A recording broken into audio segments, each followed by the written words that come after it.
الهديه فين بقى؟ هدية؟ لا لا، ده عيد لحمة، مفيش هدية. مفيش هديه؟ مش هديه ازاي يا بابا؟ ما انا الله، هو انا هخرج ازاي وهقضي العيد ازاي؟ ده انا خارج مع اصحابي. اهو هو كده، قلت لك ده عيد لحمة.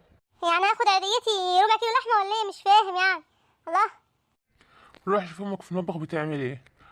ها، واول ما هتشوف الفتة هتنسى العيدية وهتنسى اي حاجة. ماشي، قول لها ابويا جعان. انسى العيديه؟ ايه يا بابا، انا عم هاكل الفته عادي بس يعني. لا مش هنسى العيديه، انا عايزه انزل مع اصحابي. طب هات فلوس طه. مفيش فلوس يا حبيبي، ده عيد لحمة قلت. مفيش فلوس. يلا، يلا امشي، يا تروح لامك تشوفها في المطبخ بتعمل ايه، يا تمشي من وش تغور في ده. يلا خلفة عر. طيب ينفع الكلام ده يا حاج؟ ينفع يعني؟ يعني كل ما اكلمك على فلوس تقول لي خلفة عر؟ ده ينفع يعني؟ وبعدين هو انا اللي خلفتني ما انت اللي خلفتني؟